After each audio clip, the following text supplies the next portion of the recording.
Hi guys, this is Sliver here. In this video I'm going to explain the Holy Grail farm of Diablo 4, which still hasn't been fixed since Season 8, and it's called the Holy Grail farm because it lets you farm an infinite number of runes, an infinite number of mythic uniques, boss materials, and basically whatever you want. This is enabled by getting infinite rewards from the Kurast Undercity without ever depleting the tribute that you used once. Let's see how. First, go to the Kurast Undercity brazier and decide what you want to farm and use the appropriate tribute. So if you want to farm Obdusite or Ancestral uniques or Mythic uniques, you can use the appropriate tribute to that. You will notice that I'm not wearing all of my gear pieces, and that is because I will have to die during this Kurast Undercity run, and this makes it easier with less health, and I also removed some protection gems from my jewelry. This will depend on your character what you want to equip and unequip. However, you cannot unequip or equip things while inside the Kurast Undercity. You have to do that first. Then go into the Kurast Undercity itself and make sure that you are in the Caves district. You can tell which district you are in by looking at the text on the upper right corner of the screen. There are a total of 3 districts that you can get, and there's a 33% chance of you getting the right one, the Caves district.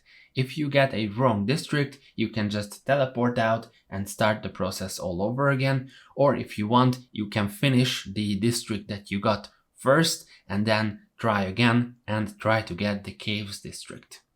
Once you are in the Cave district, do the whole Kurast Undercity run normally, so max out the blue bar, do the shrines, kill enemies, etc, etc, do everything as you would normally, and arrive at the boss. And now this is the interesting part. What you want to do is start the boss fight and then damage the boss and die a little bit earlier, a few seconds earlier than the boss dies. So your character should die a few seconds before the boss dies. And the reason we're choosing this Caves district is because this boss has a constant swirling AoE damage around him. So when you see the boss go low, then you should start getting out into this swirling AoE and position yourself and damage the boss so that you die a few seconds earlier, few seconds before than the boss dies. If you've done it correctly, then you will be teleported out of the boss room, but because the boss died, there will be loot on the floor of the boss room, but because you died, you will be teleported out and reset the boss. This means that you can once again get into the boss fight the boss, and get loot once again.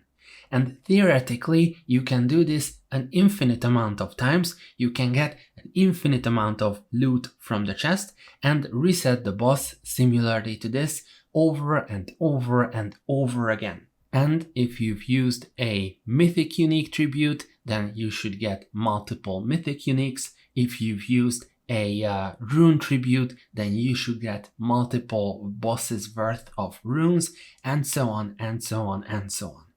Now, as I said at the beginning, this farm is possible, as you just saw me demonstrating it with my rogue. I didn't cut anything, this is how it happened. However, there's a lack of consistency of killing the boss like this multiple times over and over again.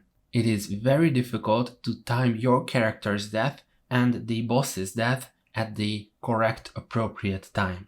That's why we lack consistency. However, I believe that it's possible to find the exact class and exact spec that should be able to consistently farm this boss. And this is the Holy Grail farm that I wanted to share with you. And if you try it out, or if you have any suggestions as to which character should people try this on and which build should they use, then feel free to let me know in the comments. Otherwise, if you had fun watching this video, I sure as hell had fun making it, then feel free to comment, like and subscribe to the channel. Thanks!